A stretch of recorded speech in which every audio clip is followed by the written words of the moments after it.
Salut, ça farte?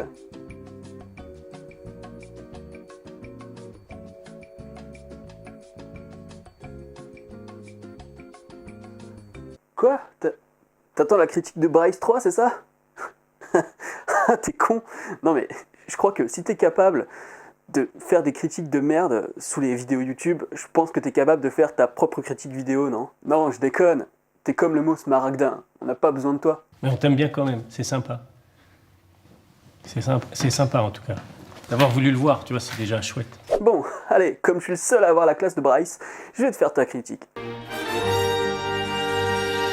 Je respecte ton avis, mais en tout cas, c'est pas le mien, donc c'est pas le bon, tu vois ce que je veux dire. Non mais je l'ai vu 6614 fois alors.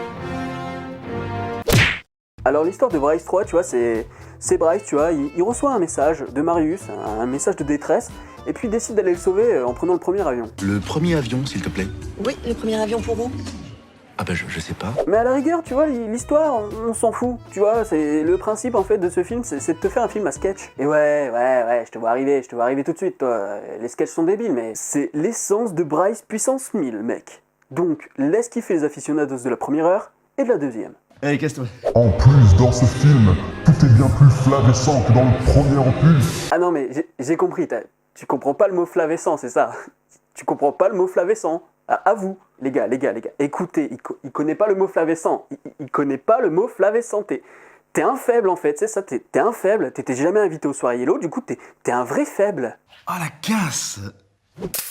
Bryce 3, tu vois, c'est aussi le mélange entre l'extra-digétique et l'intra-digétique, sauf qu'en fait, tu ne sors jamais du film. Et ça se fait sur deux plans, tu vois. D'un côté, on a toujours Bryce qui s'adresse un petit peu à nous, et de l'autre, on a un vieux Bryce qui raconte cette histoire à des enfants, et là, c'est super intelligent. D'ailleurs, ça me rappelle un film tellement merdique, je crois que ça s'appelait Les Nouvelles Aventures d'Aladin. Sauf que là, tu vois, c'est Bryce qui raconte les histoires débiles, et en fin de compte, ce sont les enfants qui sont des spectateurs premier degré, qui lui racontent en fin de compte que c'est un gros mytho. D'où le fait que dans ce film, ça fonctionne. De toute manière, ça ne peut que fonctionner. Je te rappelle que c'est Bryce qu'on voit à l'écran, là, quand même.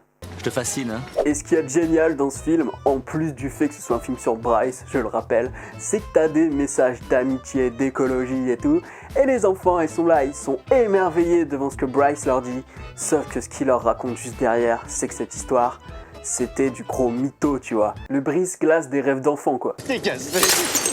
Dégage. Et pour revenir à la succession des sketchs, ils sont pour la plupart hilarants. Ou très rigolo si tu comprends pas le mot hilarant. C'est un peu comme si Body maîtrisait la vague à la fin de Point Break. D'ailleurs, Point Break en taïwanais, c'est supérieur à la VO. Ça, faut que tu le saches. Mais jamais on ne dépassera le dieu Richard Darbois. Jamais. Et si là tu te dis « Hey, il m'a spoil la fin de Point Break », eh ben tu peux t'en prendre qu'à toi-même. C'est un peu comme si tu savais pas que Kaiser Sose dans Usual Suspect, c'était... Dire à voir, pas une break, mais pas le dernier, parce que c'est de la merde, mais le premier avec Patrick Swayze. Celui-là, il est super, avec Body, il est complètement essentiel.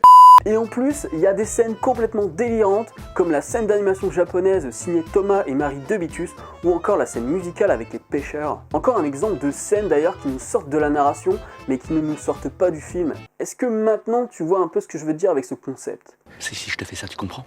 Et là, il y a un truc qui coince, et c'est certainement pas la faute de Bryce, mais c'est que arrivé sur l'île, eh ben on a une baisse de rythme. Comment t'expliquer? C'est un peu comme regarder quelqu'un d'autre que moi sur YouTube.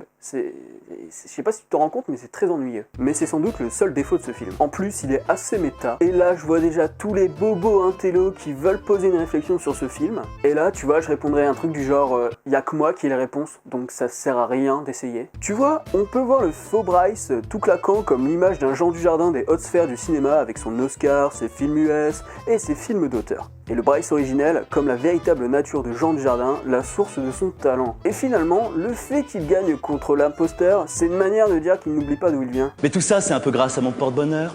Et là, je te connais, petit rageux refoulé. Si tu veux me contredire... Cherche pas, t'as tort.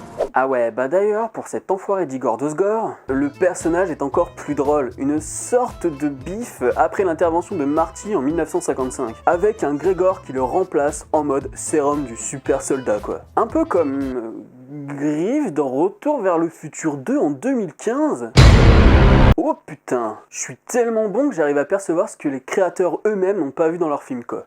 Nom de Zeus. En bref, jeune viewer, Oui, parce que je sais que tu n'as pas la capacité de regarder une vidéo de 10 minutes, c'est de l'humour régressif total, mais qui te balance du lourd en termes de rythme comique, dans son esthétique et aussi dans ses répliques. Ouais, mais non, ça va pas cette phrase. Cette phrase va vraiment pas parce que je me rends compte moi-même que je fais des rimes tellement excellentes que je vais trop m'aimer et du coup tout l'amour que vous voulez m'envoyer, je vais pas pouvoir le recevoir. Putain.